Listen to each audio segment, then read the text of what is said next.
El Peral veía la luz. Se trataba de un invento revolucionario con el que España pasaba a los anales de la navegación para siempre. Con su casco, cuadernas y mamparas de acero, el submarino de Peral se adentraba en el mar y también en la historia. Consistía en una nave de un solo casco de 22 metros de eslora. La manga y el puntal medían casi 3 metros cada uno.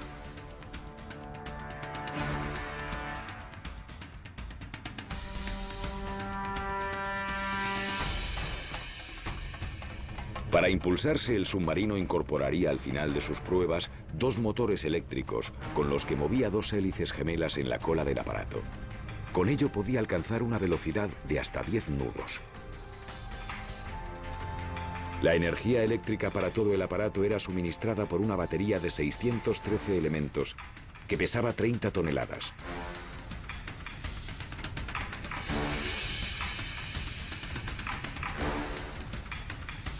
Dos acumuladores eléctricos de 30 caballos cada uno suministraban corriente para hacer girar unas dinamos, las cuales, por rotación, movían a su vez las 2 hélices que hacían subir o bajar el submarino. Estaban dispuestas una en cada extremo en el eje vertical de la nave.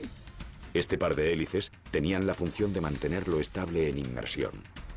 Asimismo, y como gran originalidad de Isaac, un sofisticado aparato de profundidades permitía el hundimiento y salida a superficie del submarino según se llenaran o vaciaran de agua los tanques diseñados para tal fin.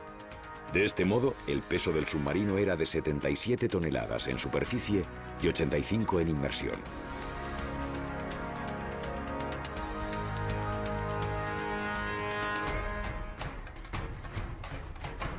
El Peral, como pronto se le llamó al primer submarino de la historia preparado para fines bélicos, llevaba 2 torpedos dispuestos en un tubo de lanzamiento en la proa. Contaban con 2 tapas herméticas, lo que permitía el disparo y recambio al disponer de espacio para 2 torpedos de reserva.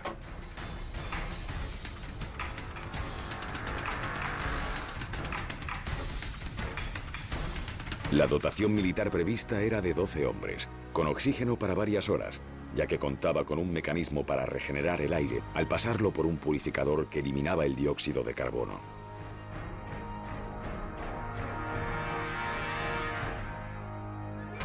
También fue idea de Peral el tipo de periscopio incorporado con una serie de prismas que reflejaban el exterior. Por primera vez, un aparato podía funcionar con autonomía debajo del agua, garantizando el suministro de oxígeno. Todo gracias al ingenio de Peral, que había aplicado sus descubrimientos relacionados con el acumulador eléctrico a un sumergible. Era la primera vez que se construía en el arsenal de Cádiz una nave de metal.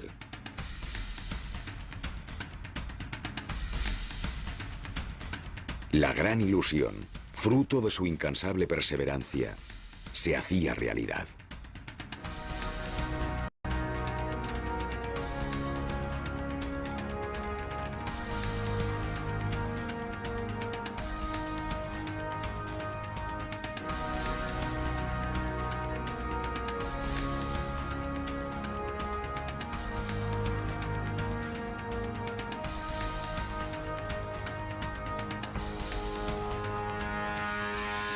Con todo preparado, el día 8 de septiembre de 1888, a las 14:35, el submarino fue botado en el arsenal de la Carraca, en San Fernando.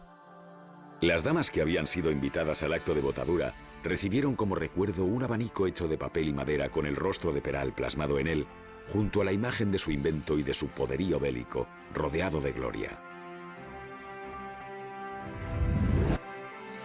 Para ese entonces, la fama del cartagenero era enorme en toda España. Una multitud se había concentrado para ver la primera gran prueba y aplaudir al inventor. A partir de allí, Peral fue también rostro publicitario de tiendas de comercio, de etiquetas de Jerez y cigarros, de cromos, de cajas de cerillas y chocolate, y aún mucho después fue recordado como una gran celebridad española en sellos postales, canciones, monedas y emblemas.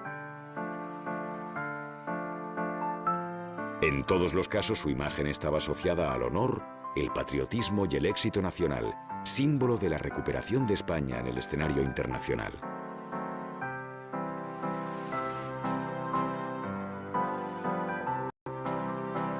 Las noticias del éxito se propagaban y todo el mundo deseaba abrazar al inventor. La reina regente María Cristina le dio muestras de reconocimiento e incluso de cariño, y hasta le regaló un sable de honor que había pertenecido a Alfonso XII.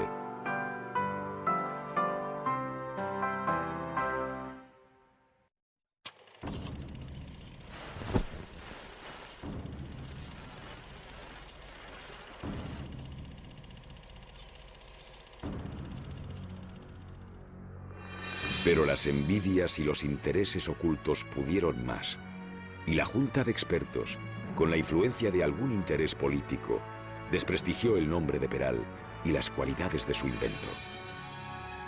El submarino, que iba superando una a una todas las pruebas, empezó a recibir, sin embargo, falsas críticas.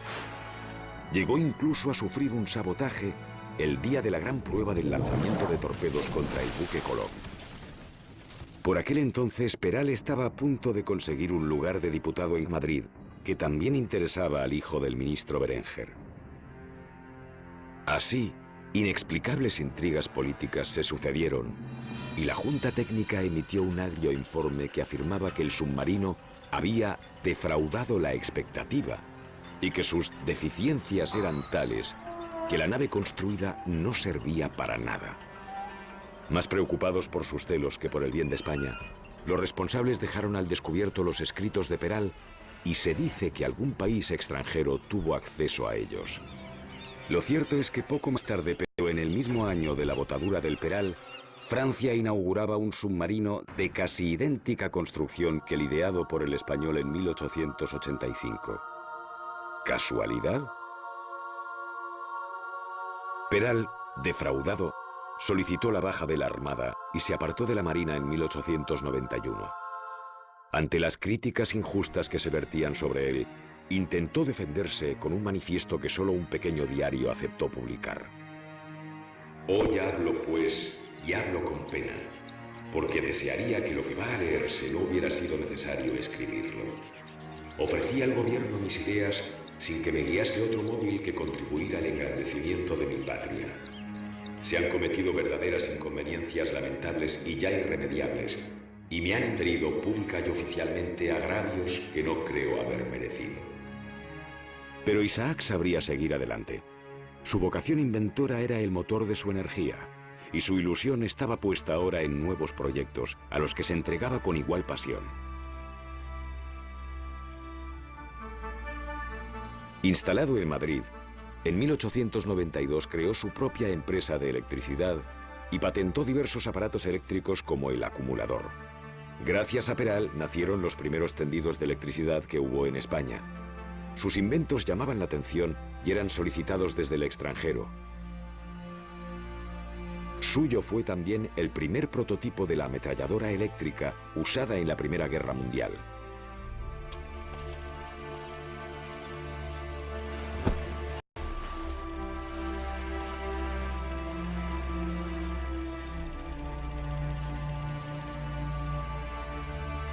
Tal vez a causa de su incansable actividad, se agravó la enfermedad que lo acechaba desde aquella lejana herida en la sien en 1880.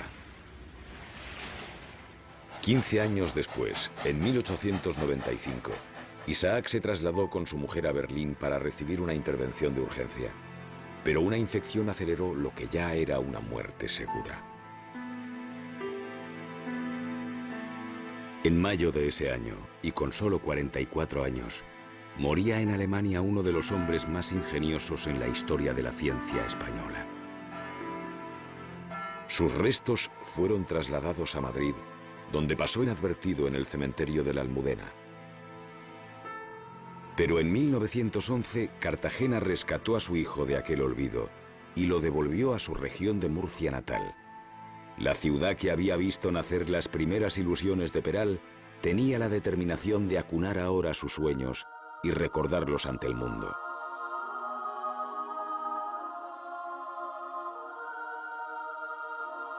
Con ocasión del traslado de los restos, Carmen Cencio, viuda de Peral, decía: aunque siento infinitamente que dejen de estar cerca de donde yo estoy, los cedo a los cartageneros con cariño, en la seguridad de que tendrán siempre una plegaria para su alma y un recuerdo para su tumba. En 1927 se construyó para él un mausoleo en el cementerio de Nuestra Señora de los Remedios, donde descansa hasta el día de hoy bajo un monumento en su memoria. Más tarde, en 1928, el submarino Peral fue trasladado también a la misma ciudad para estar cerca de su creador. Y en 1965 se lo ubicó definitivamente en el Paseo Marítimo, donde exhibe orgulloso su apellido cartagenero. El puerto de su ciudad le regala cada día la misma brisa que vio nacer, sin saberlo entonces, la ilusión de ese gran proyecto.